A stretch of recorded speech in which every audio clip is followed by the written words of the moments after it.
नमस्ते दोस्तों, स्वागत है आपका आपके अपने YouTube चैनल या मित्रा पर, जिस पे आज हम डिस्कस करेंगे एक बहुत ही इम्पोर्टेंट टॉपिक, एल्गोरिथम। आप सभी ने सुना होगा कि जैसे इंस्टाग्राम पे हमको फॉलोवर बढ़ाना है तो एल्गोरिथम समझना पड़ेगा, यूट्यूब पर हमको सब्सक्राइबर बढ़ाना है तो एल्गोरिथम समझना पड़ेगा, या किसी प्रॉब्लम को सॉल्व करना है इन कोडिंग के अंदर तो एल्गोरिथम लिखना पड़ेगी। बट एक्चुअली एल्गोरिथम होता क्या है? ठीक है, आज अपन वो डिस्कस करेंगे कि एल्गोरिथम एक्चुअल में होता क्या है। तो आप ये वीडियो पूरा देखिए, और ये वीडियो खत्म होने के बाद में एक एग्जाम भी ली जाएगी आपकी ऑनलाइन, जो इस वीडियो से रिलेटेड, जो भी इस वीडियो में अपन डिस्कस करेंगे उससे रिलेटेड आपसे 10 क्वेश्चन पूछे जाएंगे। आई होप आपको ये तरीका भी थोड़ा सा अच्छा लगेगा। तो अपन अब डिस्कस करते हैं एल्गोरिथम। होता क्या है एल्गोरिथम? एक सिंपल लैंग्वेज में, अगर एक वन लाइन लैंग्वेज में अगर इसको हम बोले, इसकी डेफिनेशन दे, तो एल्गोरिथम ये होता है स्टेप बाय स्टेप प्रोसीजर। किसी समस्या को सॉल्व करना, स्टेप बाय स्टेप मेथड को ही एल्गोरिथम बोला जाता है। लेकिन स्पेशल हम कंप्यूटर मतलब टेक्नोलॉजी के अंदर ही एल्गोरिथम का यूज करते हैं। लेकिन अब आपको थोड़ा सा अपन डीप जाते हैं, एल्गोरिथम आया कहाँ से, कॉन्सेप्ट लाए कहाँ से गए हैं। तो आप भरोसा नहीं करेंगे कि हकीकत क्या है एल्गोरिथम की। एल्गोरिथम का जो कॉन्सेप्ट है वो अपने एंशिएंट इंडिया द्वारा पेनिनी जी, एक संस्कृत के बहुत बड़े ज्ञाता बोल सकते हैं, उनके द्वारा 500 बीसीई में एल्गोरिथम लिखी गई थी। किसके लिए? संस्कृत के ग्रामर के लिए एल्गोरिथम एक लिखी गई थी। उनके द्वारा एक मास्टरपीस लिखा गया था, उसका नाम था अष्टधाई। उसके अंदर, अष्टधाई के अंदर उन्होंने 3959 रूल्स, सूत्रास लिखे थे, जो कि एक एल्गोरिथम स्टाइल में लिखे गए थे। मतलब आप सोच सकते हो, जो उन्होंने 2500 साल पहले लिखा था, आज हम उसी के कॉन्सेप्ट को यूज कर रहे हैं। और बिल्कुल हर कोई कंप्यूटर साइंटिस्ट, आज के कंप्यूटर साइंटिस्ट मानते हैं कि ये जो रूल है और ये जो नियम जो बनाए थे उस टाइम पे पेनिनी जी ने, उस रूल का पूरा कॉन्सेप्ट मैच खाता है। तो आज की जनरेशन के जो कंप्यूटर के अंदर जो एल्गोरिथम यूज होती है, जो भी अपन टेक्नोलॉजी के अंदर एल्गोरिथम यूज करते हैं, वो पूरा कॉन्सेप्ट वहीं से लिया गया है। तो हम सबसे पहले थोड़ा सा इसको डीपली पढ़ते हैं, आपको पूरा के पूरा एल्गोरिथम का कॉन्सेप्ट पूरा आपका क्लियर हो जाएगा। तो पेनिनी जी ने क्या करा था, अप्रोक्स 4000, मतलब एग्जैक्ट अगर अपन बोले तो 3959 रूल्स, सूत्र संस्कृत के अंदर लिखे गए थे। उन्होंने क्या करा था, एक इनपुट दिया था, सेकेंड स्टेप में रूल्स होते थे, ठीक है, और तीसरे स्टेप में आउटपुट होता था। मतलब इनपुट में एक शब्द देता था, सेकेंड में रूल, और थर्ड पे आउटपुट। तो पहला मैंने एक शब्द दिया, सेकेंड आया रूल। रूल क्या होता था, स्टेप बाय स्टेप उस शब्द को, जो भी प्रोसीजर अंदर, जो भी अपनी एल्गोरिथम, जो भी अपना मेथड लगती थी, कैलकुलेशंस लगती थी, वो सेकेंड रूल वाले में होता था। और फाइनल आपका क्या होता था, आउटपुट आता था। जैसा कि आप एक डायग्राम देख सकते हैं, राम, मैंने इनपुट दिया, एल्गोरिथम के रूल्स लगे सेकेंड स्टेप में रूल्स में, और आउटपुट आपको रामह निकला, जैसा कि आप डायग्राम में देख रहे हैं। मतलब आप समझ रहे हैं, इनपुट दिया, रूल्स लगे और आपका आउटपुट निकला। ये उन्होंने उस टाइम पे, मतलब इनको अगर हम बोला जाए तो एंशिएंट इंडियन लिंग्विस्ट थे। किस चीज के लिए? संस्कृत लैंग्वेज के लिए, संस्कृत की ग्रामर के लिए उन्होंने उस टाइम पर एल्गोरिथम लिखी थी इस टाइप से, स्टेप बाय स्टेप प्रोसीजर। पहले इनपुट दो, रूल्स लगाओ और आउटपुट निकालो। तो ये था एक्चुअल में एल्गोरिथम का कॉन्सेप्ट, आया वहां से गया।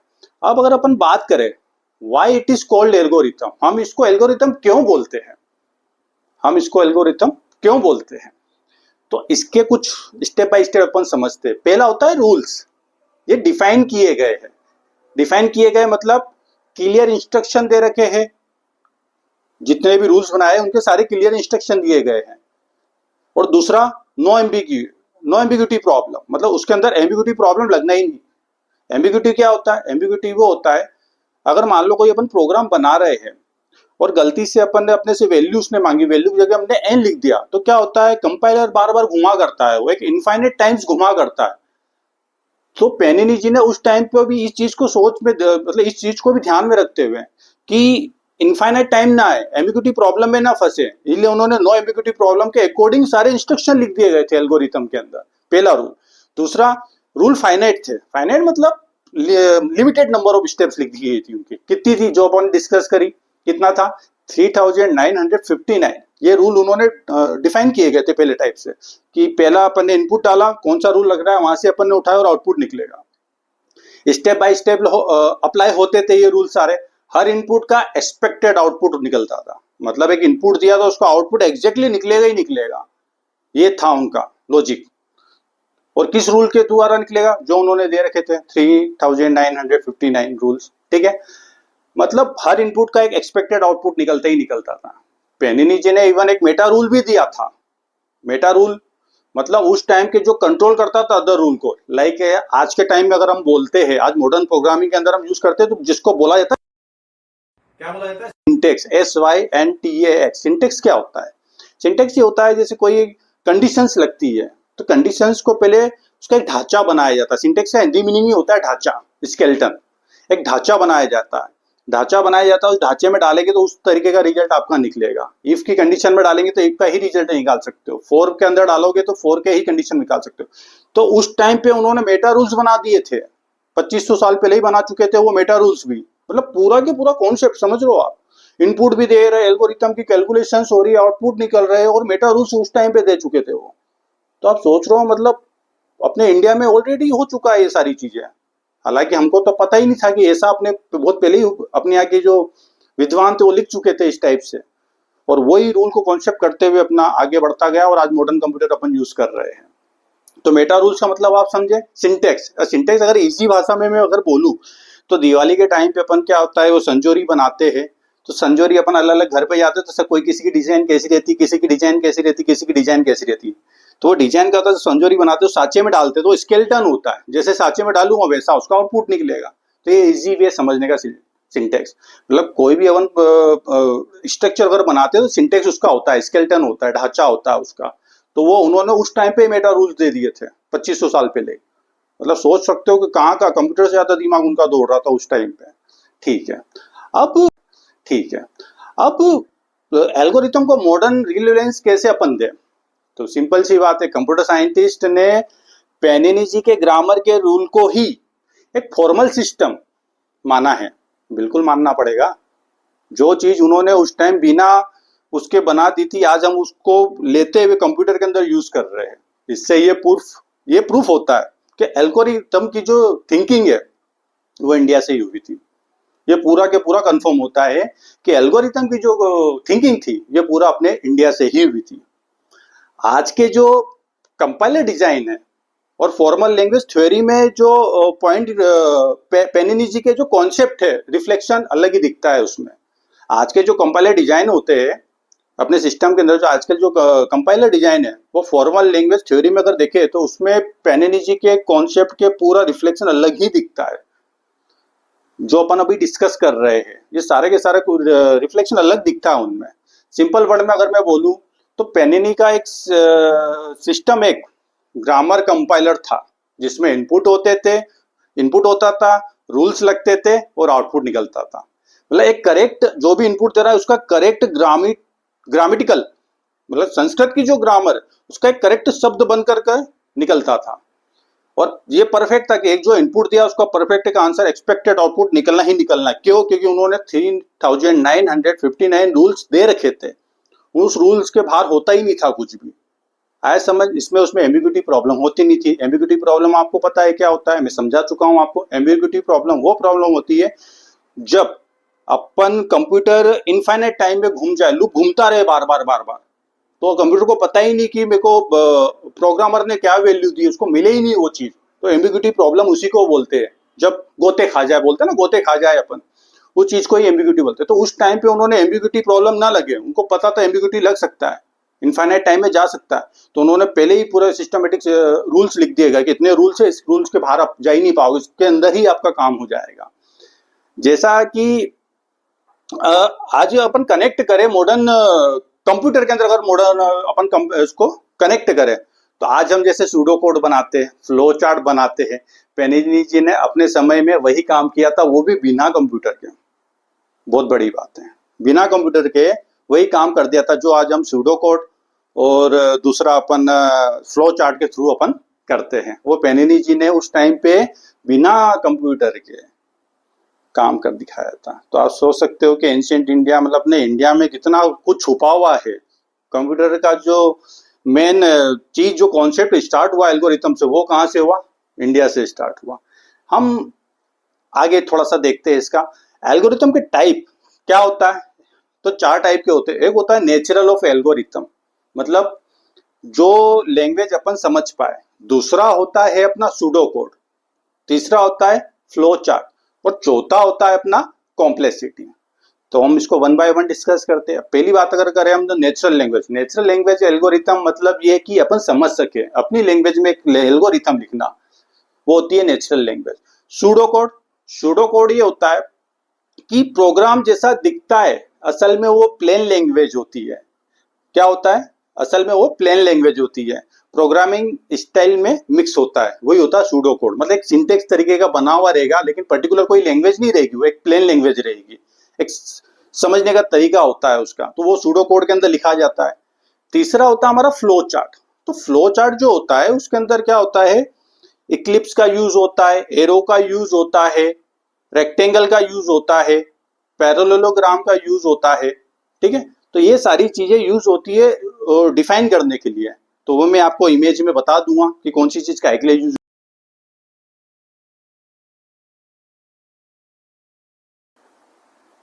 चौथा हमारा जो होता है वो होता है कॉम्प्लेक्सिटी। तो कॉम्प्लेक्सिटी दो टाइप से निकाली जाती है।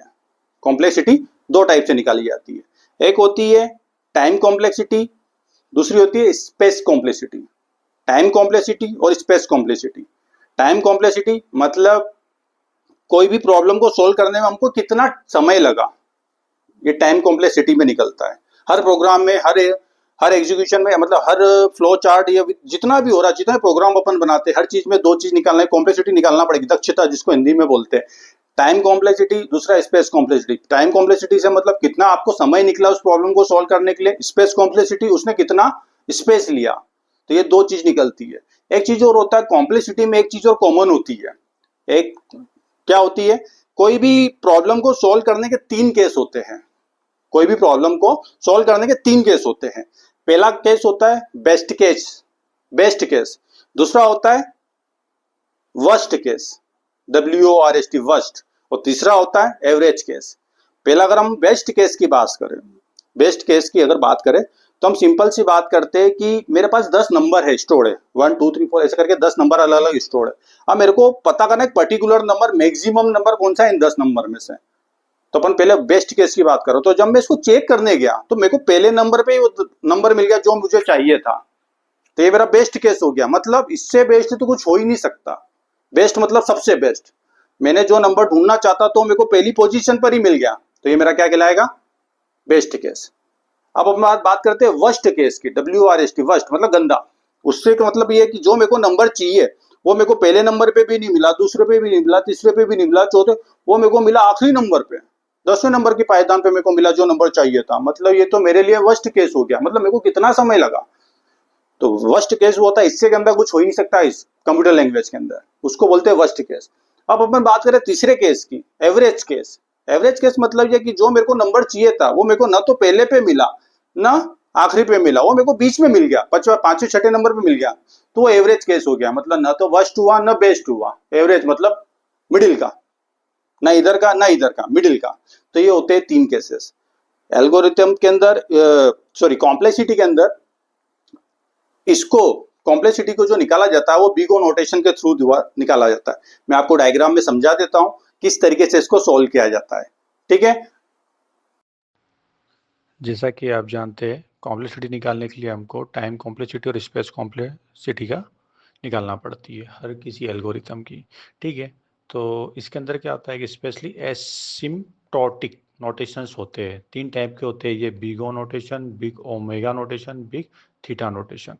अब बिग ओ नोटेशन सबसे पहले निकाला जाता है, और कब निकाला जाता है? ये वर्स्ट केस में निकाला जाता है, इसको अपर बाउंड भी बोला जाता है। ठीक है, वर्स्ट केस कैसे? जैसे अपन ने अभी एक निकाला, 10 नंबर सर्च करा, लेकिन मुझे नंबर, मेरा मैक्सिमम नंबर कहाँ मिला था?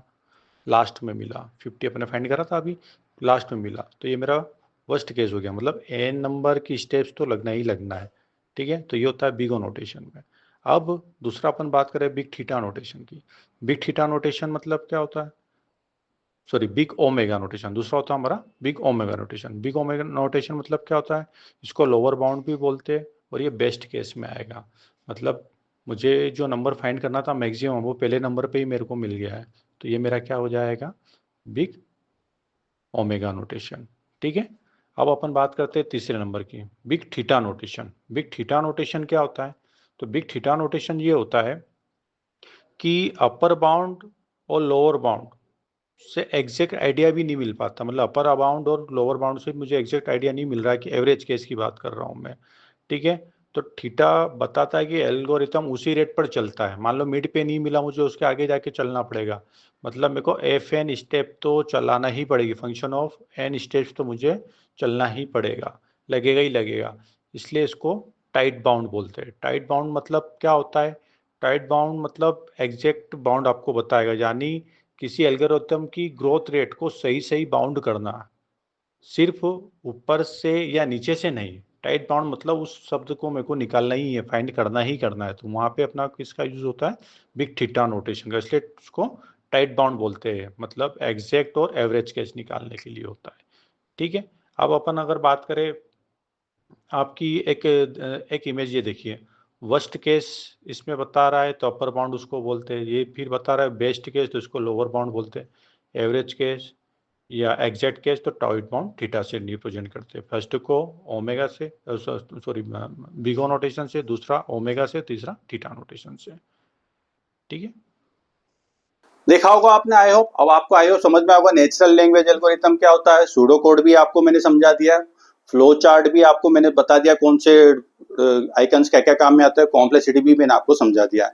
लेकिन अब इसको अपन थोड़ा सा पढ़ते हैं तो आपको इजी वे में समझ में आए, तो मैं एक एल्गोरिथम अपन बना के देखेंगे दो तीन, एक सिंपल सी एल्गोरिथम बना के देंगे अपनी फिजिकल लाइफ की, फिर थोड़ा सा अपन मशीनरी पे जाएंगे, ऐसे करके दो से तीन एल्गोरिथम अपन बनाते हैं पेनिनी स्टाइल में, और अपने जो डिजिटल कंप्यूटर आज के जो कंप्यूटर चल रहे हैं उसके हिसाब से। तो ये जो एल्गोरिथम है ये मैं आपको ये मेरे हिसाब से मैं इसको बोर्ड पे अगर अपन समझेंगे तो वो सबसे बेस्ट वे होगा। तो ठीक है, अपन ये वाली एल्गोरिथम आप काय पे पढ़ते हैं, बोर्ड पे पढ़ते हैं। ठीक है, ठीक है, तो आपने देखा था, सबसे पहले अपन समझते हैं कि वो मैंने आपको उसमें इमेज में बताया था, थोड़ा सा और अच्छे से एक्सप्लेन कर देता हूँ मैं। एसिम्प्टोटिक नोटेशन जो अपन कॉम्प्लेक्सिटी निकालने के लिए करते हैं, तो सबसे पहला जो होता है वो होता है अपना बिग ओ नोटेशन। ठीक है, इसको ऐसे रिप्रेजेंट करते हैं। ठीक है, तो ये बिग ओ नोटेशन जो होता है वो अपना क्या कहलाता है, वर्स्ट केस। वर्स्ट केस मैंने आपको समझाया था कि वर्स्ट केस क्या होता है, सबसे गंदा। अपने कंप्यूटर के अंदर इससे गंदा कुछ हो ही नहीं सकता। वर्स्ट केस मतलब ये है कि मेरे को जो वो 10 नंबर है,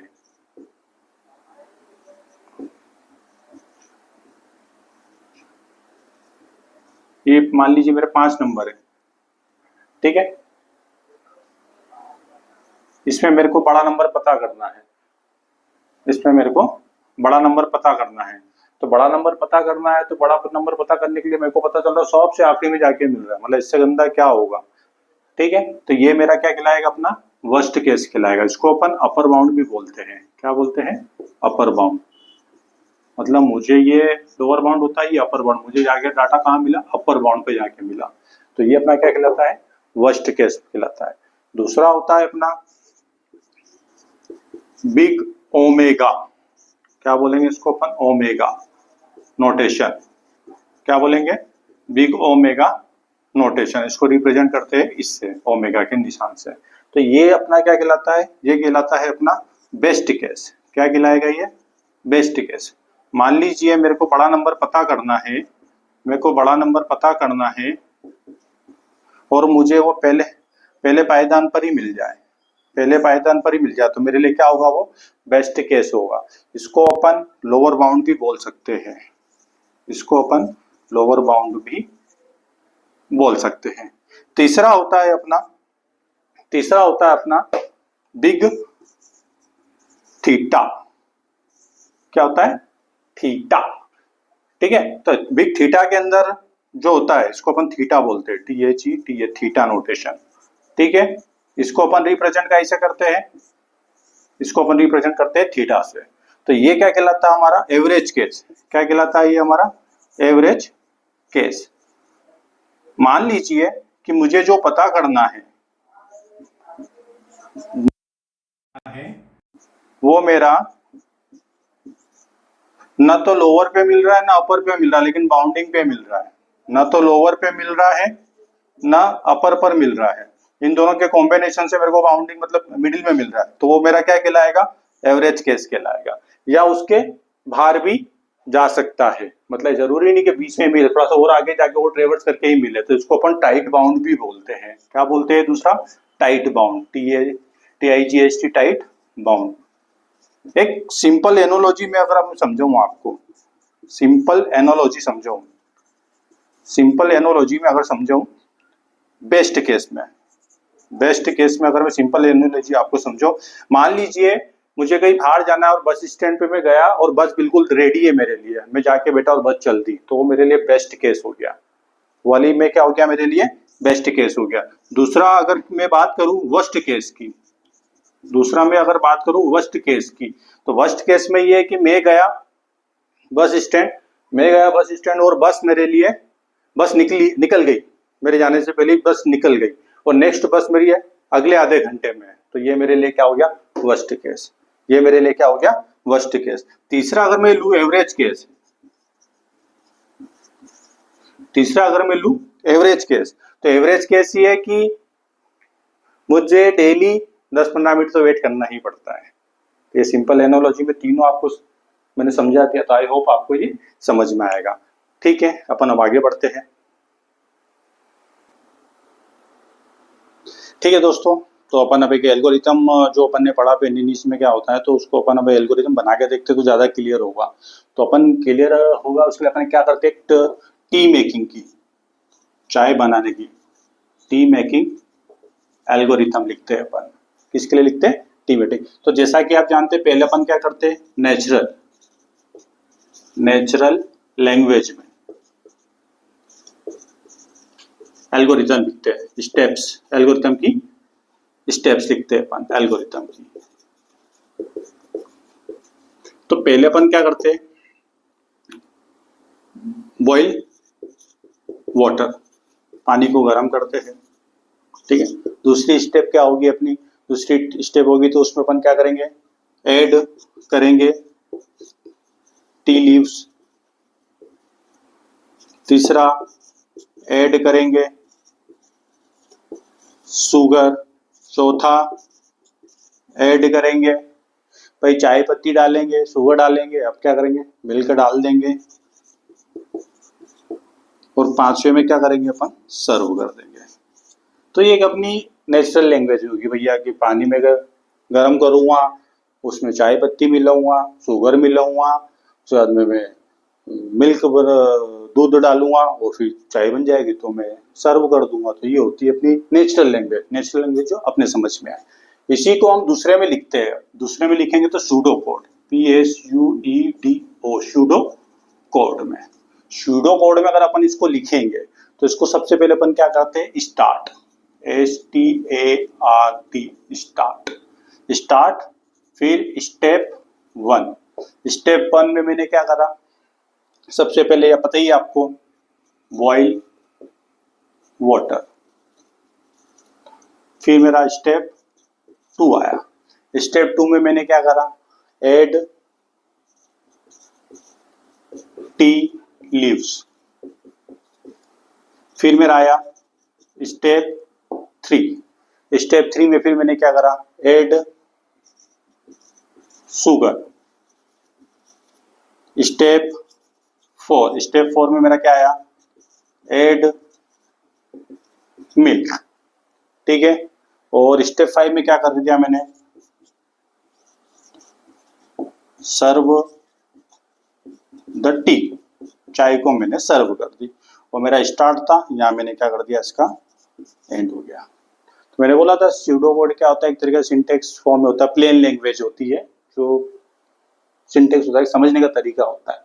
तो स्टार्ट किया उसको एंड करा प्रॉपर वे में, ये सूडो कोड का अपना प्रोसीजर होता है। अब अपन फ्लो चार्ट बनाते हैं इसका, क्या बनाते हैं, तीसरी स्टेप पहले क्या होता है, नेचुरल में लिखा अपन ने एल्गोरिथम को, दूसरा उसका हमने सूडो कोड लिखा, तीसरा हम लिखते हैं क्या, फ्लो चार्ट।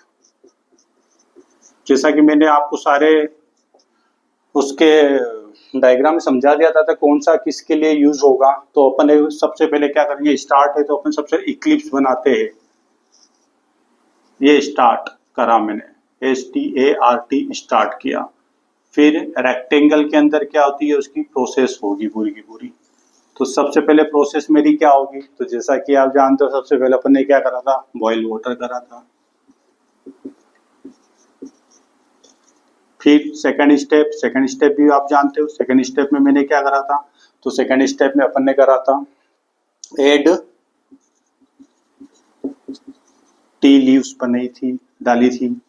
इसके बाद में अगली जो मेरी स्टेप थी उसमें क्या करा था मैंने, एड शुगर। फिर मैंने क्या करा था, एड मिल्क। फिर मिल्क के बाद में क्या करा था, सर्व करा था serve the tea, serve tea कर दी मैंने। और फिर मैंने क्या करा था, एंड है, तो एंड और स्टार्ट इक्लिप्स में ही होते हैं, आपको पता है। तो ये मैंने स्टार्ट था, तो ये मैंने क्या करा, इसको एंड कर दिया, ठीक है। तो ये हमारा फ्लो चार्ट बन गया। फ्लो चार्ट भी बन गया, मतलब नेचुरल लैंग्वेज में भी मैंने एल्गोरिथम लिख दी, सूडो कोड भी लिख दिया, अब मैंने फ्लो चार्ट भी लिख दिया। अब फ्लो चार्ट भी लिख दिया, अब चौथा क्या आता है आपको पता होगा, चौथा होता है अपना कॉम्प्लेक्सिटी। कॉम्प्लेक्सिटी निकालते हैं हम।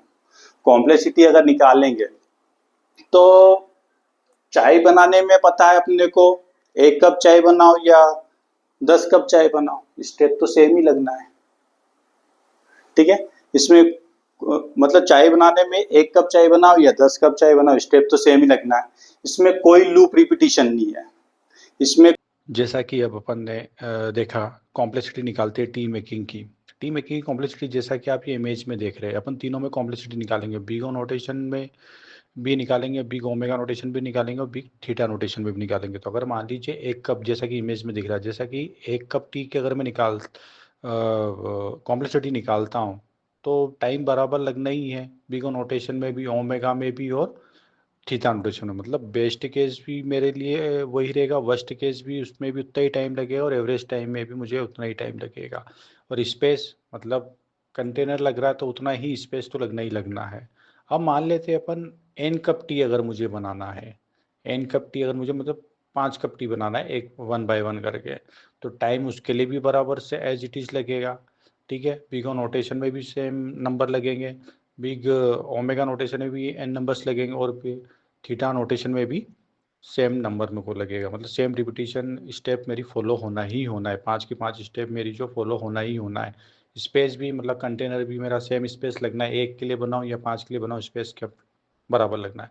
अब ये तीसरा एग्जाम्पल ले रहे हैं अपन, N cups tea together. N cups tea together मतलब ये होगा कि अगर मान लीजिए 5 स्टोव पर अलग अलग मुझे चाय बनाना है, टुकड़ों में 5 स्टोव पे अलग अलग चाय बनाना है, हर स्टोव पे 5 कप बनाना है, तो बराबर, तो उसके लिए भी समय तो बराबर ही लगेगा ना, और स्पेस भी सेम बराबर ही लगना है। वो तो भाई वेरिएबल्स भी सेम ही, चाय पत्ती डलेगा वही, मिल्क डलेगा, अपना शक्कर डलेगा, समय तो उतना ही लगना है ना। तो ये क्या होगा, मतलब टी मेकिंग के अंदर अगर कॉम्प्लेक्सिटी निकाले टाइम और स्पेस को, तो same as it is constant ही निकलना है, चाहे 1 के लिए निकालो या चाहे n नंबर के लिए निकालो, ठीक है।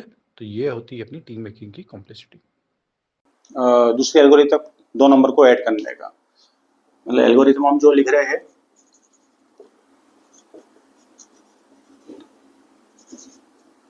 2 नंबर को ऐड करने का, तो सबसे पहले आपको पता ही है, वही अपनी नेचुरल लैंग्वेज में,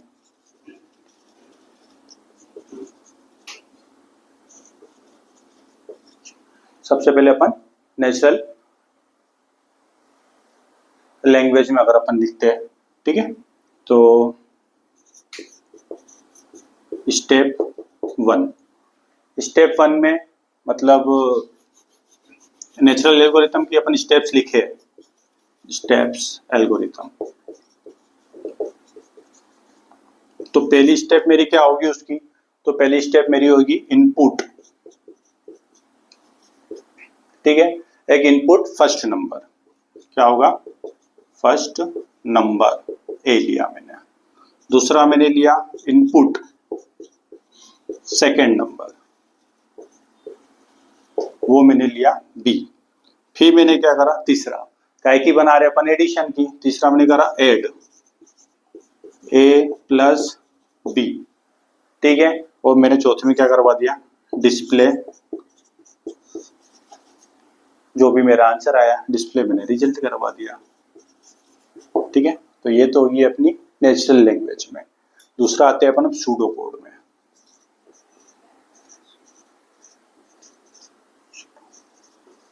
सूडो कोड में अपन लिखते हैं एल्गोरिथम। सूडो कोड में एल्गोरिथम लिखते हैं तो सबसे पहले आपको पता है क्या करते हैं, स्टार्ट, START, स्टार्ट, ठीक है। स्टार्ट के अंदर मैंने क्या करा, स्टेप 1 लिखी, क्या लिखा, इनपुट मैंने लिया ए, क्या लिया मैंने, इनपुट ए।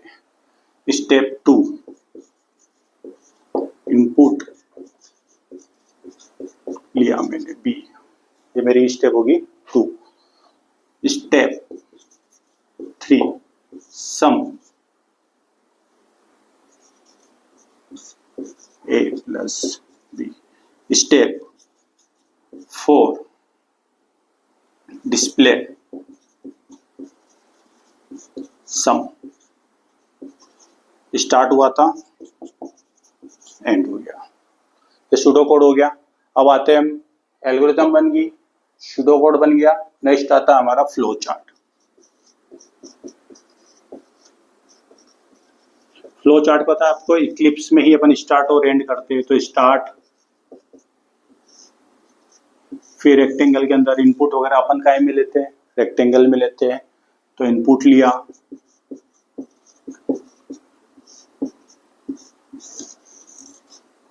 इनपुट बी लिया, सम करवाया,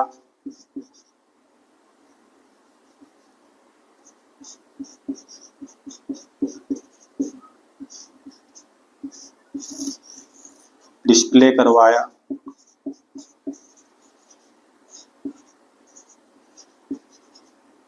और इक्लिप्स के अंदर ही उसको मैंने एंड कर दिया। नेचुरल लैंग्वेज लिख दी, सूडो कोड लिख दिया, अब आता है अपन फ्लो चार्ट भी अपन ने बना दिया। चौथा बार आपको पता है अपन क्या निकालते हैं, कॉम्प्लेक्सिटी, ठीक है। कॉम्प्लेक्सिटी आपको पता है, टाइम स्पेस कॉम्प्लेक्सिटी अपन निकालते हैं। तो केस की बात करें, बेस्ट केस की, तो कितनी, 4 स्टेप लगना ही है। वर्स्ट केस की बात करें तो भी 4 स्टेप्स ही लगना है, ठीक है। और एवरेज केस की बात करें तो भी 4 स्टेप ही लगना है। 2 नंबर को जोड़ो या ए और बी को जोड़ा, बी और ए को जोड़ो, मतलब 2 स्टेप तो बराबर ही लगनी है एडिशन के अंदर, ठीक है। मतलब हर केस में स्टेप फिक्स है, हर केस में स्टेप फिक्स है, मतलब इसका बीगो नोटेशन जो रहेगा वो भी क्या रहेगा, कांस्टेंट ही रहेगा। इसका जो समय जितना लग रहा है जोड़ने में वो बराबर समय ही लगेगा, तो मतलब क्या रहेगा, ये कांस्टेंट टाइम ही लगेगा तीनों स्टेप में, ठीक है। 2 नंबर को जोड़ने में भी 4, बेस्ट केस में भी वही 4 स्टेप फॉलो हो रही है, वर्स्ट केस में भी 4 स्टेप फॉलो हो रही है, एवरेज केस में भी 4 स्टेप फॉलो हो रही है। अब जैसा कि आपने बी को नोटेशन देखा, same as it is big omega notation में भी क्या होगा, एन इनपुट नंबर रहेंगे और टाइम टेकन सेम स्टेप्स ही लगना है। वो 4 स्टेप जैसे उसमें लग रहा है बिग नोटेशन में, सेम बिग ओमेगा नोटेशन में भी लगेगा। तो ये इमेज आपकी बिग ओमेगा नोटेशन की। सेम एज इट इज अगर अपन बिग थीटा नोटेशन में देखें तो उसमें भी सेम नंबर ऑफ इनपुट्स लिए जाएंगे और सेम स्टेप्स लगेगी। एडिशन के लिए वही स्टेप्स लगना ही लगना है, ठीक है। तो ये अलग अलग अपने बी ओमेगा नोटेशन हो गया अपना, फिर अपना बिगो नोटेशन हो गया और ये बिग थीटा नोटेशन हो गया। तो सेम में ये लास्ट इमेज आप देखिए, इसमें क्या हो रहा है, सेम इनपुट साइज लिए जा रहे हैं और सेम टाइम टेकन लग रहा है, मतलब कांस्टेंट टाइम तो लगना ही लगना है, उतना तो लगने ही लगेगा। तो बिगो नोटेशन में भी वही टाइम लग रहा है, बिग ओमेगा नोटेशन में भी बेस्ट केस में भी वही टाइम लग रहा है, और बिग थीटा नोटेशन में मतलब एवरेज केस में भी वही टाइम लग रहा है, जैसा कि इस इमेज में आपको शो हो रहा है। आई होप आपको समझ आया होगा। आपको समझ में आया होगा कि एल्गोरिथम को कैसे स्टेप बाय स्टेप कैसे अपन चलते हैं। अपन एक और एल्गोरिथम बनाते हैं, अब 2 नंबर लेंगे, 2 नंबर में अपन फाइंड करेंगे कौन सा नंबर बड़ा है। ठीक है, नेक्स्ट एल्गोरिथम, अगली एल्गोरिथम अपने 2 नंबर में फाइंड करना कौन सा नंबर बड़ा है। जो अब हम एल्गोरिथम लिख रहे हैं, एल्गोरिथम उसमें फाइंड करेंगे ए बड़ा है या बी बड़ा है। तो सबसे पहले पता ही अपन नेचुरल एल्गोरिथम लिखते हैं अपनी,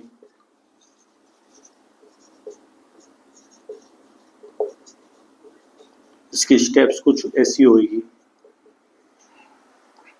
पहले में मैंने क्या करा, इससे पहले आपको एक चीज मैं समझा देता हूं। ठीक है, एक सिंटेक्स होता है इफ, इसमें क्या होता है, कंडीशन चेक होती है। अगर ये कंडीशन ट्रू होती है तो इसका स्टेटमेंट रन होगा,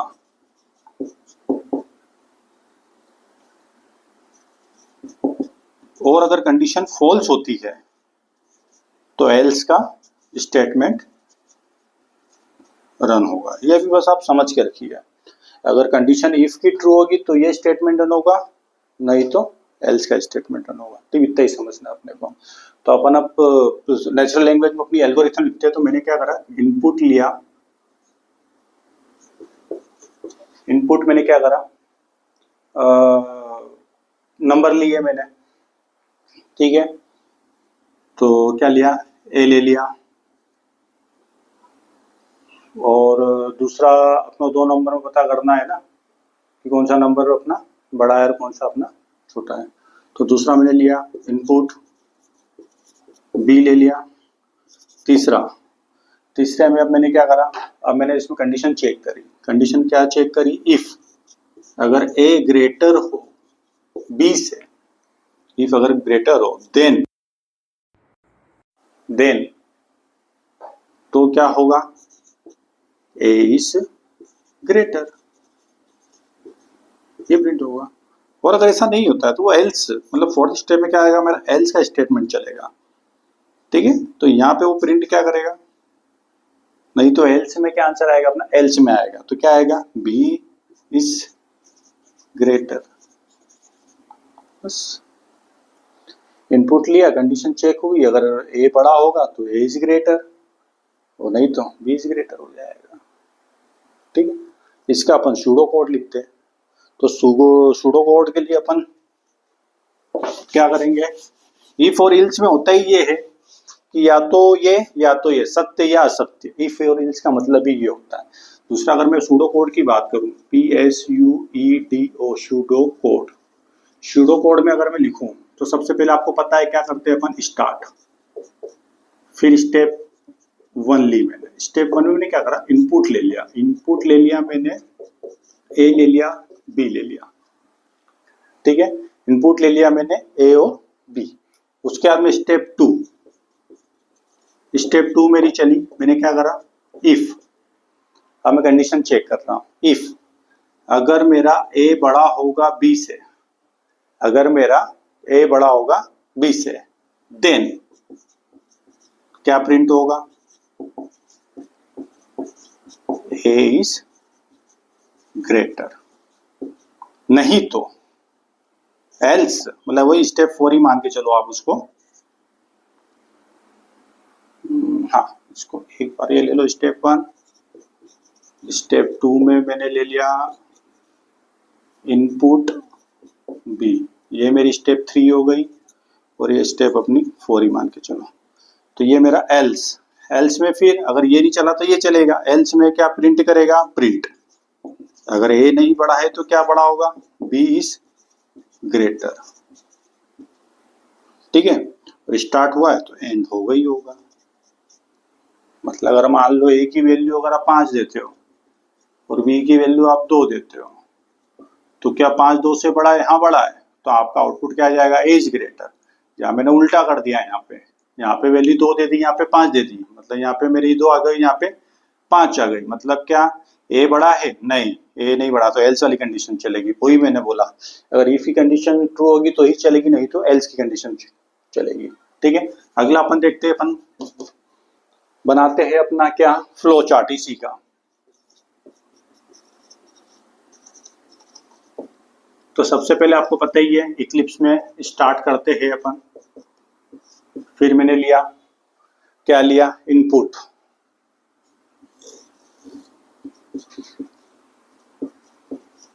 ए ले लिया, फिर मैंने एक इनपुट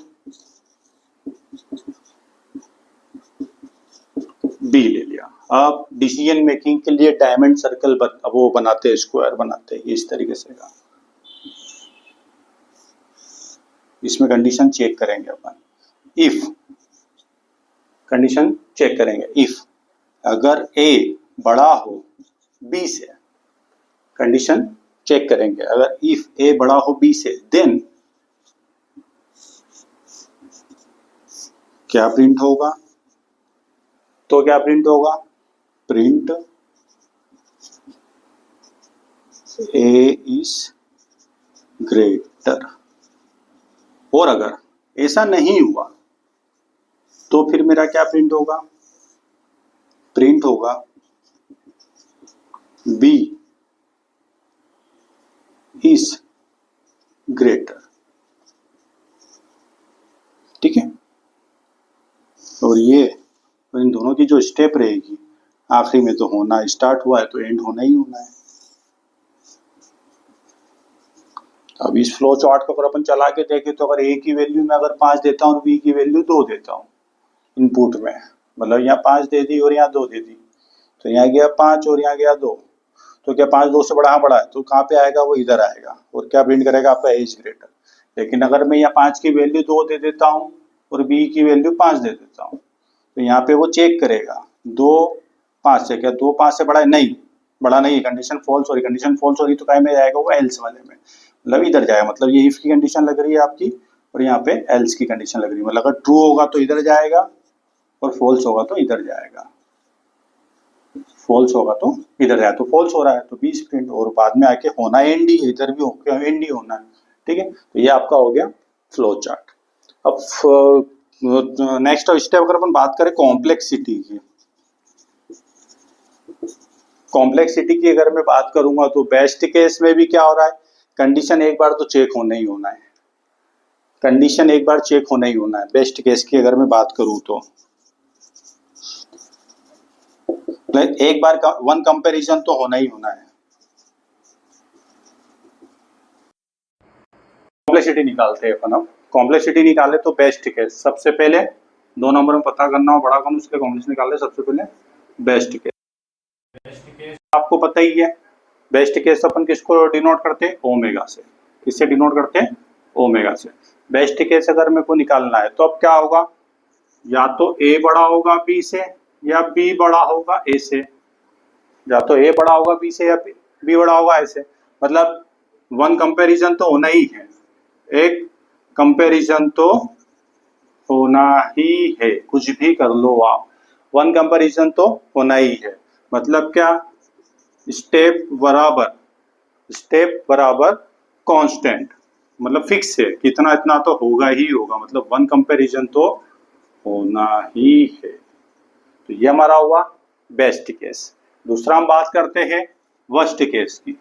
वर्स्ट केस, इसको हम डिनोट करते हैं कैसे? आपको पता है, तो इसकी जो कॉम्प्लेक्सिटी निकलेगी, इसकी जो कॉम्प्लेक्सिटी निकलेगी वो निकलेगी, ठीक है, क्योंकि कांस्टेंट है सब में। वर्स्ट केस को डिनोट करते हैं अपन ओमेगा नोटेशन से। ठीक है, तो इसमें क्या हो रहा है? इसके अंदर भी सेम एज इट इज, या तो ये होगा या ये होगा, कोई भी हो, कंपेयर तो एक बार होना ही है। वन कंपेयर तो इसमें भी होना ही है, कुछ भी कर लो आप, एक कंपैरिजन तो होना ही होना है। ठीक है, तो मतलब क्या होगा, step is equal to constant, constant मतलब कितना, वन कंपेयर, क्या हो रहा है, वन कंपेयर तो हो ही रहा है, तो इसको अपन बोल सकते हैं कॉम्प्लेक्सिटी, इसको हम बोल सकते हैं कॉम्प्लेक्सिटी। कॉम्प्लेक्सिटी मतलब बिग ओ नोटेशन के साथ में वन, मतलब ये अपना हो गया वर्स्ट केस। अब तीसरा अगर अपन ले average case, AVERAGE average case, इसको डिनोट करते हैं अपन थीटा से, किससे डिनोट करते हैं, थीटा से। थीटा से अगर हम बात करें तो नॉर्मल, नॉर्मल इसको अगर अपन बात करें मतलब बेस्ट हो गया, वर्स्ट हो गया, तो एवरेज इसको अपन थीटा से करते हैं।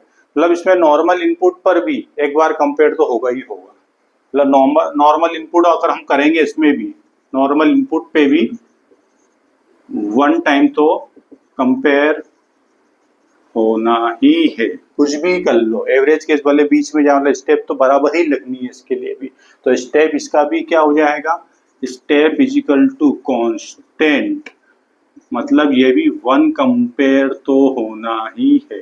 तो इसकी जो कॉम्प्लेक्सिटी निकलेगी अपनी, इसकी जो कॉम्प्लेक्सिटी निकलेगी वो क्या निकलेगी, उसकी कॉम्प्लेक्सिटी निकलेगी थीटा इक्वल्स टू वन।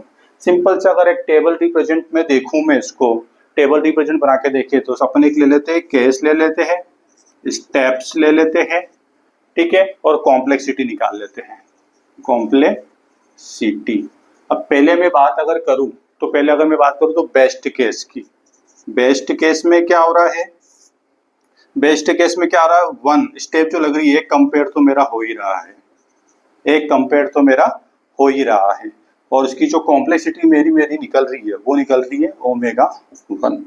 दूसरा अगर मैं बात करूं वर्स्ट केस, दूसरा मैं अगर बात करूं वर्स्ट केस, इसमें भी क्या हो रहा है मेरा, वन कंपेयर तो हो ही रहा है, इसमें भी क्या हो रहा है मेरा, वन कंपेयर तो हो ही रहा है, इसको अपन डिनोट करते हैं बिग ओ नोटेशन से, तो ये अपना हो जाएगा। तीसरा होता है हमारा एवरेज, AVERAGE एवरेज केस, इसमें भी क्या हो रहा है हमारा, वन कंपेयर तो हो ही रहा है, क्या हो रहा है, वन कंपेयर तो हो ही रहा है, इसको थीटा से डिनोट करते हैं।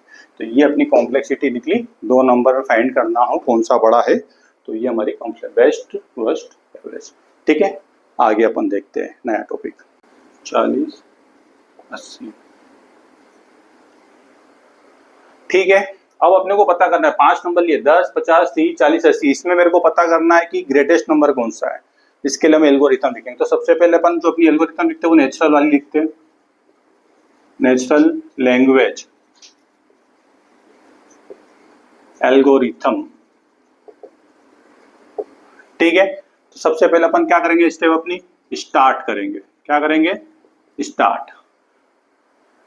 ठीक है, दूसरे में अपन क्या करेंगे, दूसरे में करेंगे कि अपन नंबर लो, जो भी अपने को फाइंड करना है बड़ा नंबर, पहले सारे नंबर ले लो, तो मैं हिंदी में पूरा समझा रहा हूँ आपको।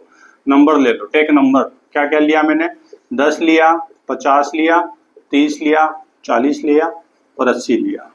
ठीक है, अब आते हैं अपन इसकी अगली स्टेप पे। अगली स्टेप पे मैंने क्या करा, एज्यूम करो, एज्यूम करो कि जो ये इसके अंदर जो मैंने अपने ये लीनियर जो अपना है, ये नंबर्स जो नंबर दे रखे हैं अपने, लीनियर ही बोलेंगे इसको, रेखीय, तो उसमें जो मेरा पहला नंबर है उसको एज्यूम करो कि ये पहला नंबर ही बड़ा है, तो एज्यूम फर्स्ट नंबर जो है वो क्या है, ग्रेटर है, ग्रेटेस्ट है, मतलब ग्रेटेस्ट इक्वल्स टू फिलहाल में कितना हो गया, 10 हो गया। अगली स्टेप में क्या होगा, जो मेरा ग्रेटेस्ट नंबर है उसको मैं नेक्स्ट नंबर से कंपेयर करूंगा, कंपेयर करना। अगली स्टेप में क्या करना, ग्रेटेस्ट जो भी मेरा नंबर है कंपेयर करना, कंपेयर करना, compare to next numbers, next of all numbers जितने भी है। ठीक है, कंपेयर टू ऑल नंबर्स अपनों को कंपेयर करते जाएंगे अपन। ठीक है, अगर अगर मेरे को बड़ा नंबर फाइंड हुआ, नेक्स्ट में if we find greater number, तब अपन क्या करेंगे, then we can update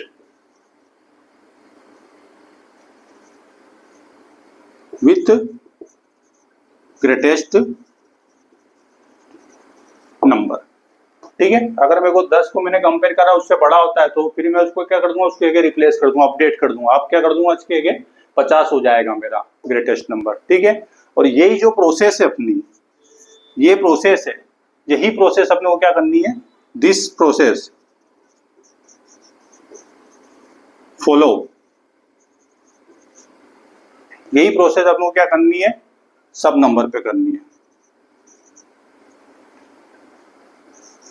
for all numbers. फिर क्या होगा, फिर क्या होगा, लास्ट में जो ग्रेटेस्ट नंबर बनेगा, लास्ट में जो भी ग्रेटेस्ट नंबर बनेगा वही हमारा क्या होगा, ग्रेटेस्ट नंबर होगा, वही हमारा क्या होगा, ग्रेटेस्ट नंबर होगा। मतलब फाइंड हो गया, अपने को मिल गया। अब अगला क्या होगा, इसका डिस्प्ले कर देगा, वो क्या करेगा, डिस्प्ले कर देगा ग्रेटेस्ट नंबर को, डिस्प्ले कर देगा। और फिर क्या होगा, अगला अपना स्टार्ट हुआ है तो वो एंड हो जाएगा। तो ये हिंदी में भी एक नेचुरल लैंग्वेज इसलिए बोला है कि अपने समझने के अकॉर्डिंग इसको बनाना है। ठीक है, तो ये अपना 5 नंबर लिए, इसमें से अपने को फाइंड करना है कौन सा नंबर बड़ा है, तो ये नेचुरल लैंग्वेज में लिखी है। सेकंड अपन करते हैं इसका सूडो कोड में। ठीक है, सूडो कोड बनाते हैं अब इसका अपन। ठीक है, अब सूडो कोड देखते हैं अपन। ठीक है,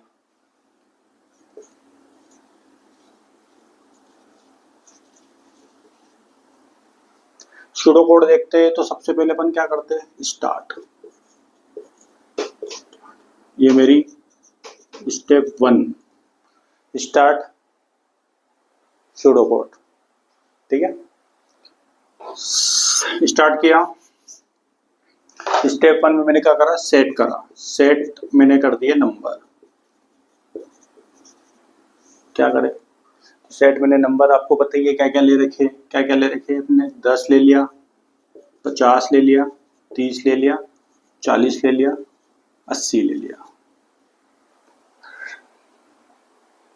ठीक है, स्टेप 2 में मैं क्या करता हूँ, सेट कर देता हूँ ग्रेटेस्ट। मतलब मैं क्या करता हूँ, सेट करता हूँ, सेट ग्रेटेस्ट। ग्रेटेस्ट में कर देता हूँ क्या, कि नंबर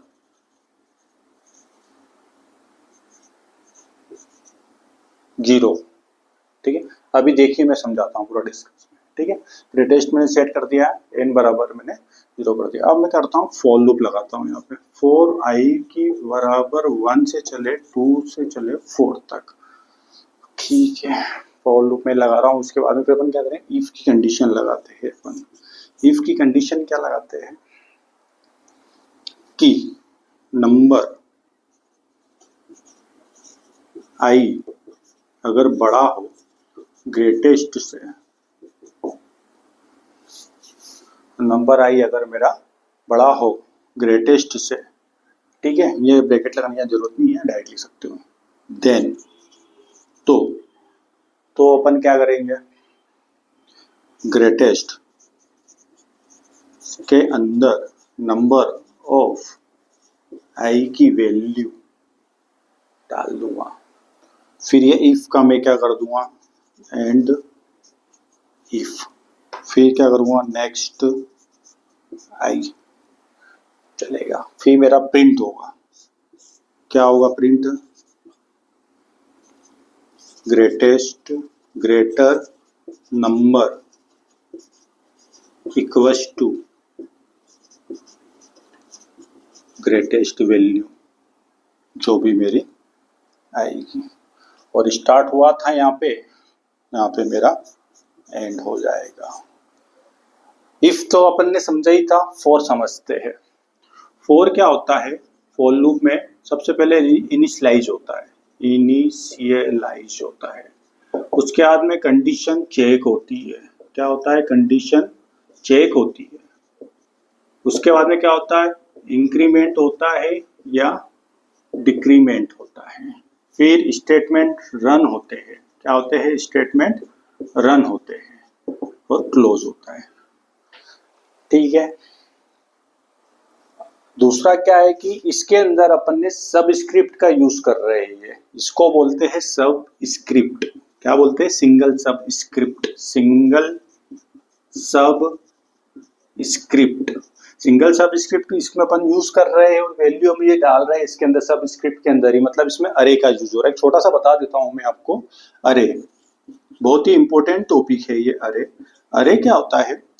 मेमोरी के अंदर कंटिन्यूस बाइट पे स्टोर होता है और ए का जो इंडेक्सिंग होता है वो 0 टू साइज -1 होता है। मतलब 0 से चलेगा, इंडेक्सिंग उसकी 0 से स्टार्ट होगी और साइज कितनी है 1 2 3 4 5, मतलब 5 -1, मतलब 0 से चलेगा और कहाँ तक चलेगा? 4 तक। ये होता है अरे। अब दूसरी बात अगर मैं इसको बोलूं तो मेमोरी पे जो अरे जो होता है, मेमोरी पे कंटिन्यूस बाइट पे स्टोर होता है। तो मेमोरी में जो ये स्टोर्ड है, मैं यहाँ पे एक काम करता हूँ, नंबर जो मैंने लिखा है इसको मैं n मान लेता हूँ। ठीक है, समझने के लिए बता रहा हूँ आपको। ठीक, कुछ इस तरीके से स्टोर होगा। पहली वैल्यू मैंने क्या ली थी? 10 ली थी। दूसरी ली मैंने 50, तीसरी ली मैंने 30, अगली ली मैंने 40 और अगली ली मैंने 80। तो क्या होता है? ये इंडेक्सिंग 0 से साइज -1, तो अपन ने n ले रहे हैं इसको, तो n ले लीजिए। मेरा कितना हो रहा है? 0, n for number, 0 n1 n2 n3 n4। अरे अगर और ये इसका एड्रेस भी होता है, एड्रेस होता है तो मान लीजिए सी की बात करें तो 2 बाइट से इंक्रीमेंट होता है। अपन मान लेते हैं इसका एड्रेस 100 है, तो इसका एड्रेस हो जाएगा 102 104, क्योंकि 2 बाइट से इंक्रीमेंट होता है उसमें टर्बो सी के अंदर। ठीक है, इसका हो जाएगा 106 और ये हो जाएगा 108। और ये पूरा जो बना है ये होता है पूरा मेमोरी, मेमोरी का मैप होता है ये पूरा। क्या है? ये मेमोरी मैप है। ठीक है, अब इसको अपन समझते हैं, इसको समझते हैं कि इसमें से बड़ा नंबर फाइंड कैसे होगा। फाइंड कैसे होगा? तो सबसे पहले अपन ने क्या करा? सेट कर लिए 5 नंबर। क्या लिया? 10 लिया, 50 लिया, 30 लिया, 40 लिया, 80 लिया। ठीक है, और वो मैंने अरे में जमा दिए, तो ले लिया मैंने 10 50 30 कर लिया। अब वो क्या कर रहा है कि n0 पे कितनी वैल्यू है? n0 पे कितनी वैल्यू है? 10 है। मतलब मैं क्या कर रहा हूं, समझना, n0 पे मेरी वैल्यू है 10। ठीक है, उसको मैंने काय में डाल दिया? ग्रेटेस्ट में। ठीक है, उसको मैंने काय में डाल दिया? ग्रेटेस्ट में। तो अभी मेरी ग्रेटेस्ट की वैल्यू कितनी हो गई है? 10। कितनी हो गई है? 10। अब वो आया, अब उसने क्या करा? आई की वैल्यू 1 थी। नेक्स्ट स्टेप, अभी मेरी ग्रेटेस्ट की वैल्यू हो गई है 10। यहाँ अपन चला के देखते हैं इसको, प्रोग्राम कैसे रन होगा। ठीक है, आई की वैल्यू कितनी दी मैंने? 1 दी। ठीक है, और कहाँ तक चलेगा? 4 तक। ठीक है, 1 दी। अब अंदर आया इफ में आया आई, मतलब नंबर आई मतलब n1। मैंने पहले ही बोल दिया, इसको अपन n से डिनोट कर रहे हैं, तो n1। ठीक है, और ग्रेटेस्ट वैल्यू कितनी है? ग्रेटेस्ट वैल्यू मेरी यहाँ पे 10 है। और n1 की वैल्यू कितनी हो रही है यहाँ पे? n1 की वैल्यू मेरी 50 है। तो ये चेक करेगा पहले, क्या 50 10 से बड़ा है? हाँ बड़ा है। कंडीशन क्या हो रही है? ट्रू हो रही है। कंडीशन ट्रू हो रही है तो देन ये चलेगा, इसके नीचे का स्टेटमेंट रन होगा, इफ का स्टेटमेंट रन होगा।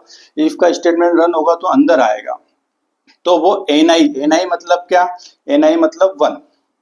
n1 की जो वैल्यू है यहाँ पे, है ना, n1 की वैल्यू कितनी हो रही है? 50। वो अब कहीं में चल जाएगा? ग्रेटेस्ट में। तो अब ग्रेटेस्ट की वैल्यू क्या हो जाएगी अपनी? 50 हो जाएगी। मतलब n1 पे क्या आ जाएगा अपना? 50। वो तो है ही n1 पे 50, आपको पता ही है। तो ग्रेटेस्ट की वैल्यू अब क्या होगी? 50। और यहाँ इफ का क्या हो जाएगा? एंड हो जाएगा, रुक जाएगा। ठीक है, अब क्या हो रहा है इसके बाद में? नेक्स्ट आई अब जाएगा नेक्स्ट पे, मतलब 1 से इंक्रीमेंट होगा। 1 से इंक्रीमेंट होगा तो 1 था, तो 1 से क्या होगा? 2 हो जाएगा। कितना हो जाएगा? 2 हो जाएगा। तो यहाँ पे आएगा तो मतलब वही n2। अब क्या होगा? n2। तो n2 पे क्या है? 30 है। यहाँ पे कितना है? 30। अब ग्रेटेस्ट की वैल्यू कितनी हो चुकी है? 50 हो चुकी है। तो 50 चेक होगा। क्या 50 30 से बड़ा है? क्या 50 30 से बड़ा है? क्या नहीं, मतलब कंडीशन ये तो चलेगी नहीं चलेगी। और इफ का जो यहाँ पे एंड हो जाएगा इफ। अब नेक्स्ट फिर होगा आई, फिर नेक्स्ट 1 से इंक्रीमेंट होगा। 1 से इंक्रीमेंट होगा तो अब एन की यहाँ पे आई की वैल्यू कितनी हो जाएगी? 3 हो जाएगी। मतलब n2 था तो n3, n3 की वैल्यू कितनी है, ये 0 1 2 3, n3 की वैल्यू है 40, ग्रेटेस्ट की वैल्यू तो वही रह रही है अभी क्योंकि चेंज हो नहीं रही है, तो यहाँ पे कितना आ जाएगा 40। क्या 40 50 से बड़ा है, नहीं, कंडीशन फॉल्स, मतलब ये तो चलेगा ही नहीं स्टेटमेंट, वापस एंड इफ ये पे रुकेगा, फिर इसका एक से इंक्रीमेंट होगा, एक से इंक्रीमेंट होगा तो अब आई की वैल्यू कितनी हो जाएगी, 4 हो जाएगी, कितनी हो जाएगी 4 हो जाएगी, मतलब n कितना हो जाएगा अपना 4 हो जाएगा, तो n4 पे 0 1 2 3 4 ये रहा n4 पे कितना अपना है 80 है, कितना है n4 पे 80 है, तो यहाँ पे कितना आएगा 80 आएगा। तो अब चेक होगा क्या 80 50 से बड़ा है, हाँ बड़ा है, कंडीशन ट्रू मतलब अंदर जाएगा, तो वो क्या करेगा, यहाँ पे अब क्या हो जा रहा है अपना n4 मतलब यहाँ पे कितना वैल्यू 80 का में स्टोर हो जाएगा आपकी बार ग्रेटेस्ट में, कितना हो जाएगा ग्रेटेस्ट में आपकी बार, ग्रेटेस्ट की वैल्यू कितनी हो जाएगी अपनी 80 हो जाएगी, कितनी हो जाएगी 80 हो जाएगी, और यहाँ पे एंड इफ होगा, फिर एक इंक्रीमेंट होगा, तो इंक्रीमेंट हो ही नहीं पाएगा क्योंकि 4 तक मैक्सिमम साइज दे रखी है उसने, तो यहाँ पे इंक्रीमेंट नहीं होगा, आंसर क्या आपको प्रिंट दे देगा ग्रेटेस्ट नंबर, ग्रेटेस्ट नंबर आपको प्रिंट करवा देगा कितना 80, क्योंकि अभी फिलहाल में 80 इसमें स्टोर्ड है, और यहाँ पे आपका एंड हो जाएगा। तो ये होता है सूडो कोड, स्टेप बाय, इसको समझ लिया आपने तो कॉन्सेप्ट पूरा समझ लिया, ठीक है। अब अपन इसका आगे का पढ़ते हैं फ्लो चार्ट, ठीक है, इसका फ्लो चार्ट अपन देखते हैं, फ्लो चार्ट की अगर हम बात करें तो सबसे पहले आपको पता ही है, स्टार्ट करते हैं, ठीक है, उसके बाद में मैंने क्या करा सेट नंबर करा,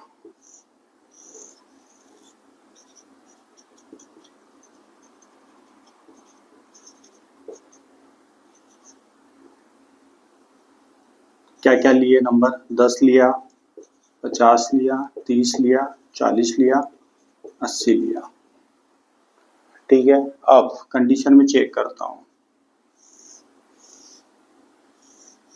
कंडीशन में चेक करता हूँ, इफ कंडीशन में चेक करता हूँ, इफ नंबर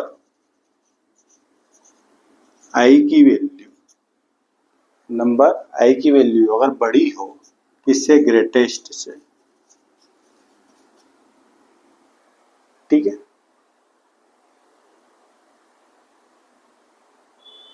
वेट काट, एज्यूम भी तो करना पड़ेगा पहले एक नंबर को, तो वो तो बोलना है, नहीं उस स्टेप में गलत,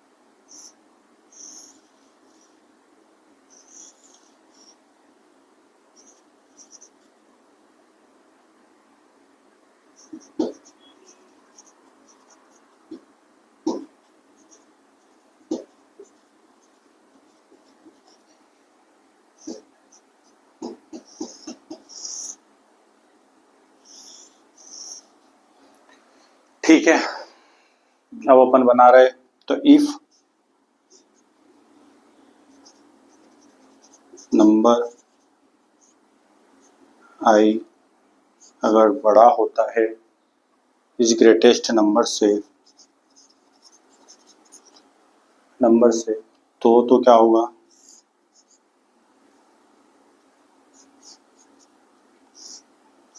नेक्स्ट आई पे जाएगा, नहीं तो वो सेट करेगा, नहीं तो वो सेट करेगा greatest equals to, greatest equals to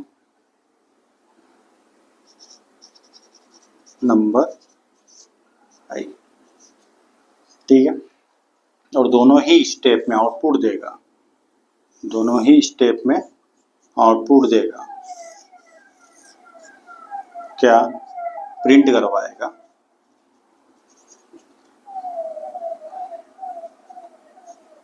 क्या करवाएगा print, greatest number, greater number,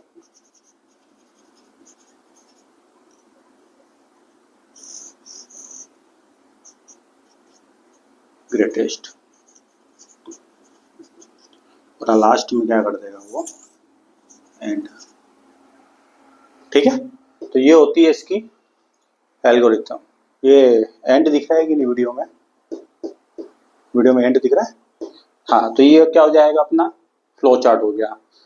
number लिए 5, सबसे पहले अपन ने जो सूडो कोड में पढ़ा था एज इट इज वैसा ही करेंगे। उसके बाद में यहाँ पे कंडीशन चेक करेंगे, अगर कंडीशन ट्रू होती तो नेक्स्ट तो आई से इंक्रीमेंट करेंगे, अगर कंडीशन होती तो पहले सेट करेंगे फिर वापस चेक करेंगे। इस तरीके से चलता रहेगा ये, और जो भी बढ़ा उसको प्रिंट करवा के एंड कर देंगे।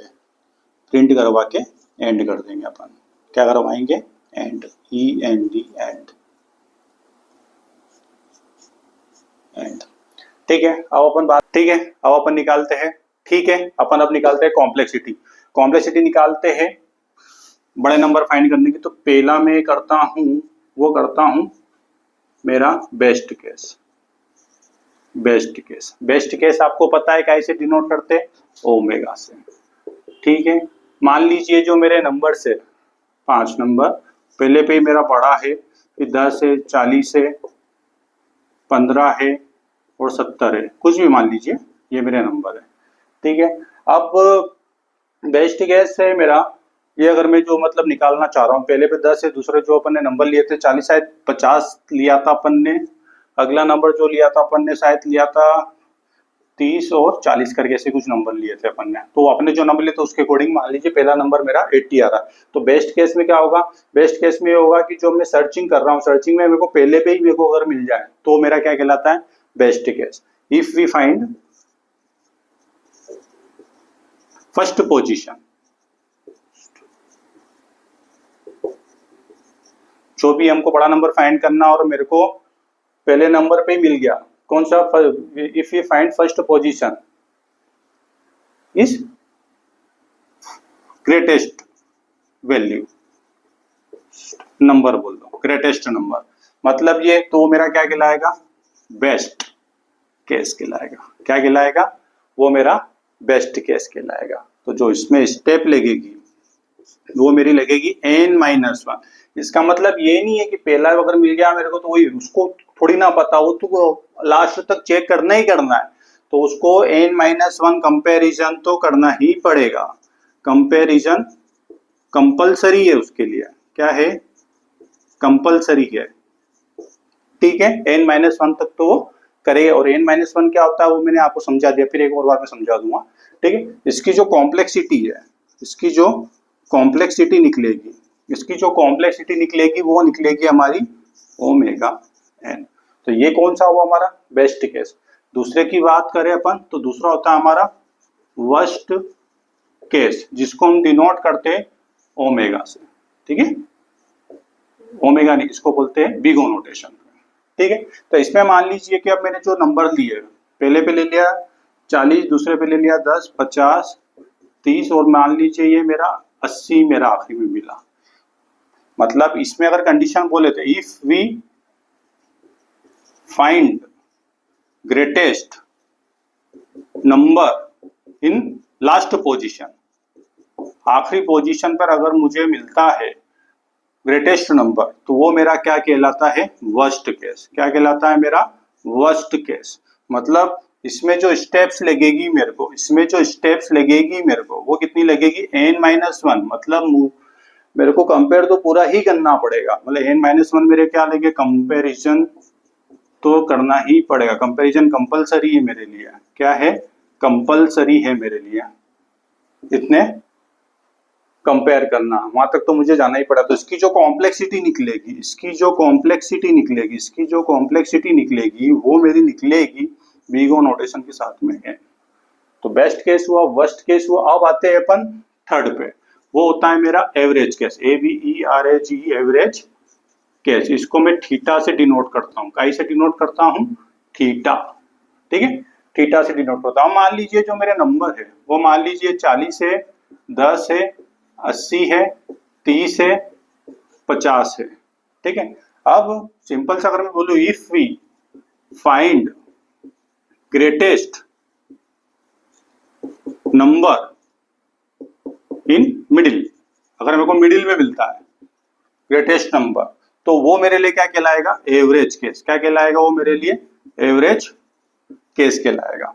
एवरेज केस कहलाएगा, मतलब यहाँ बीच में मिलने के भी बाद में मुझे आखिरी तक तो चेक करना ही पड़ेगा। मतलब मेरे को स्टेप n-1 तो कंपैरिजन करना ही पड़ेगा, कंपलसरी है ये तो, तभी तो मुझे फाइंड होगा बड़ा नंबर कौन सा है। ठीक है, तो इसकी जो कॉम्प्लेक्सिटी निकलेगी, इसकी जो कॉम्प्लेक्सिटी निकलेगी वो क्या निकलेगी, थीटा n। आया आपको समझ में? Best case, worst case, average case. अब अगर अपन इसकी एक टेबल बना के देखें, सिंपल टेबुलर फॉर्म में देखें, तो केस होगा सबसे पहले, ठीक है, केस अपना बनेगा, फिर बनेगी अपनी सिचुएशन, सिचुएशन, ठीक है, फिर हमारा क्या होगा, कितने कंपेयर हो रहे हैं, फिर हमारा क्या हो रहा है, कंपेयर हो रहा है, फिर उसके बाद में क्या निकलेगा हमारा, कंपेयर, उसके बाद में फिर निकलेगा हमारा कॉम्प्लेक्सिटी, क्या निकलेगा, कॉम्प्लेक्सिटी। ठीक है, अब केस, तो पहला केस में कौन सा लेके चला था, बेस्ट केस, क्या लेके चला था, बेस्ट केस, ठीक है, पहला में क्या लेके चला था, बेस्ट केस, तो बेस्ट केस में लेके चला था, तो उसमें मेरा क्या हो रहा था, सिचुएशन, सिचुएशन क्या हो रहा था, फर्स्ट पे, अगर मैं फाइंड कर लेता हूं, अगर मैं फाइंड कर लेता हूं फर्स्ट पोजीशन पे, फर्स्ट पोजीशन पे,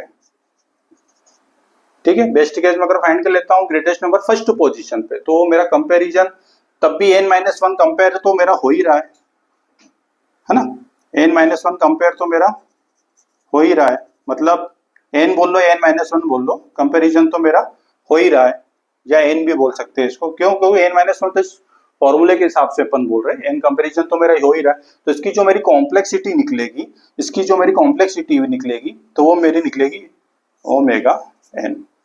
दूसरे अगर मैं बात करूं एवरेज, एवरेज के बाद में अपन बात करते हैं वर्स्ट केस की, वर्स्ट केस की, तो इसमें सिचुएशन क्या हो रही थी, मेरे को जो नंबर मिला, फाइंड मेरे जो नंबर हुआ मेरा मिला लास्ट पोजीशन पे, कहाँ मिला वो मेरा, लास्ट पोजीशन पे, लास्ट पोजीशन पे मिला, इसलिए मैंने उसको वर्स्ट केस बोला, तब भी मेरे n-1 तो कंपैरिजन हुए ही हुए हैं, तब भी मेरे n-1 कंपैरिजन तो हुए ही हुए हैं, तो ये बिग ओ नोटेशन से भी n कंपेयर तो मेरे करना ही पड़ेगा।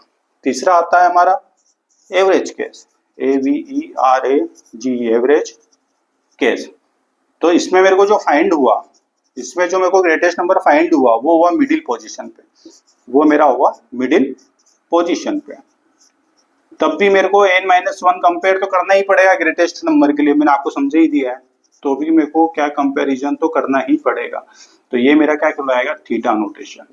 ठीक है, तो ये होता है हमारा बेस्ट केस, वर्स्ट केस और एवरेज केस, 5 नंबर को जोड़ने के लिए।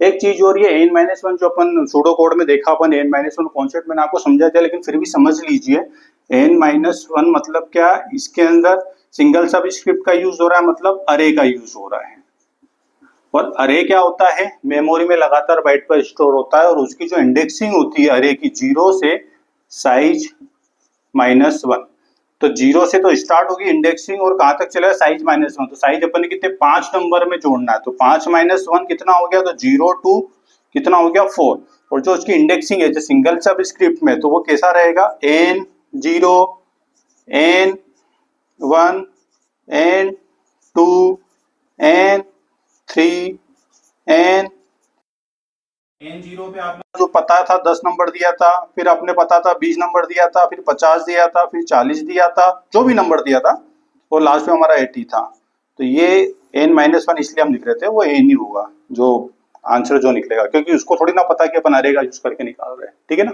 तो ये होता है हमारा कॉम्प्लेक्सिटी। आई होप आपको समझ आया होगा, ठीक है। अब एग्जाम आप दे सकते हो, एग्जाम कोड मैं आपको बता देता हूं, एग्जाम कोड जो है हमारा इसमें ALGO कैपिटल में है, ये 01, ये इसका आपका एग्जाम कोड है, ठीक है। नीचे लिंक बायो में दी हुई है, आगे मैं बता दूंगा कि कैसे अपने को एप्लीकेशन खोलना और कैसे एग्जाम देना है, तो ये कोड डालिएगा, एल्गो ALGO, ये O है, ये 01 है, ठीक है, ये पूरा डालिएगा, तो वहाँ पे आपका पेपर आप दे पाओगे, नीचे बायो में मैं दे दूंगा, ठीक है। लाइक सब्सक्राइब शेयर कीजिए जितना अपने फ्रेंड सर्कल से, थैंक यू।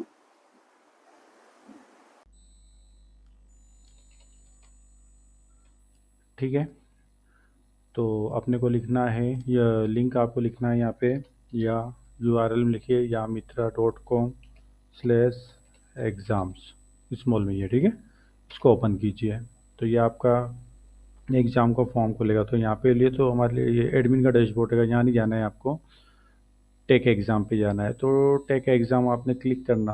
टेक एग्ज़ाम जैसे ही खोलोगे तो एक रजिस्ट्रेशन फॉर्म खुलेगा।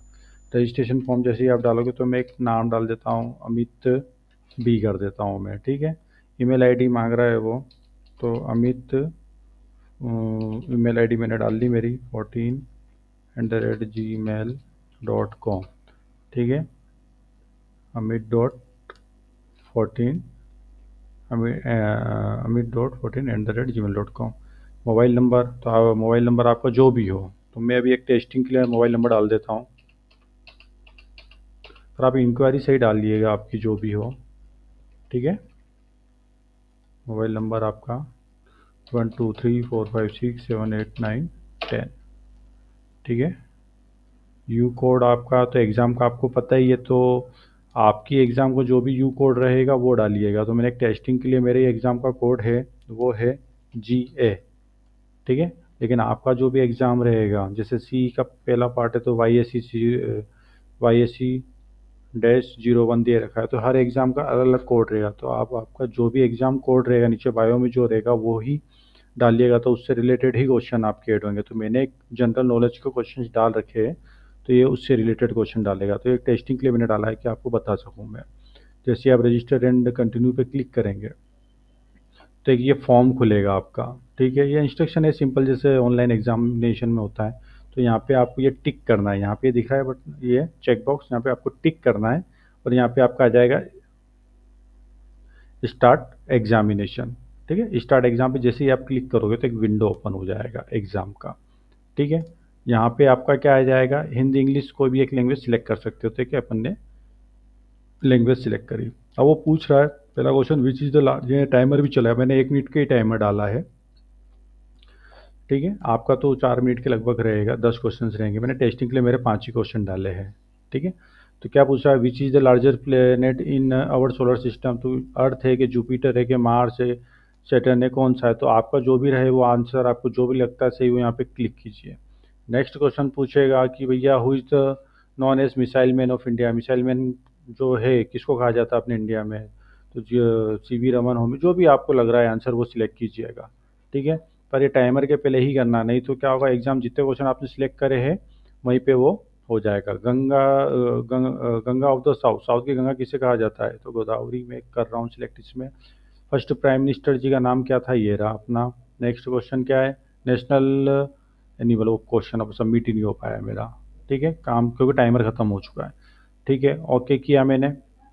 तो टोटल नंबर क्वेश्चन कितने थे, 5 थे। आंसर मैंने 4 दिए, गलत मेरा एक भी नहीं है, ठीक है। एक मेरा रह गया था तो वो 4 ही बताया, कि मैंने 4 के ही आंसर करे थे, ठीक है। टोटल आंसर्स मेरे 4 सही है, तो भैया 80% मेरा बिल्कुल बन रहा है। पर क्वेश्चन मतलब वो 2 नंबर के हिसाब से ले रहा था वो, ठीक है। तो ये रहेगा आपका। तो आपका आंसर की अगर पता करना कि कौन कौन सा आंसर सही था, तो आंसर की यहाँ से चेक कर सकते हो। तो जितने भी क्वेश्चन पूछे थे उनका पूरे आंसर भी यहाँ पे, आपने क्या आंसर दिया है, आपका आंसर क्या दिया है और करेक्ट आंसर क्या है। तो लास्ट वाला अपन ने आंसर दिया ही नहीं है, ठीक है। तो वो कौन सा था एक क्वेश्चन जिसका अपन ये रहा, ये ऊपर नीचे हो सकता है, इसमें कोई इशू नहीं है। तो यहाँ पे देखिए करेक्ट आंसर, अपन ने कुछ आंसर दिया ही नहीं है। सेकंड चीज़ ये है कि इसमें आपको अगर डाटा आपका अगर फाइल PDF में चाहिए आपको, जो भी आपने एग्ज़ाम दिया है, तो एक्सपोर्ट टू PDF कर लीजिए। एक्सपोर्ट टू PDF करेंगे तो डाउनलोड जो भी आपको जहाँ डालना है वहाँ पे डाल दीजिए। तो मैं डाउनलोड में डाल देता हूँ। तो ये मेरी डाउनलोड फाइल हो गई है, ठीक है। इस डाउनलोड का आप ओपन करके देख सकते हैं। तो आपका नाम वगैरह जो भी आएगा, कितने क्वेश्चन अटैम्प्ट करे, कितने सही आंसर है, कितने गलत है, कितना परसेंटेज आया, मार्क 5 में से 4 नंबर आया आपका, तो कितना % बन रहा है। और यहाँ पे आपको पूरे के पूरे आंसर मिल जाएंगे, आपने जो डाला वो भी मिल जाएगा और यहाँ पे पूरे आंसर आपके आ जाएंगे, ठीक है। तो आप ये सेव भी कर सकते हो। तो इस तरीके से आपका ये एग्ज़ाम का चलेगा। आई होप आपको समझ में आया होगा। तो ये आपके लिए सबके लिए ईजी है, ठीक है।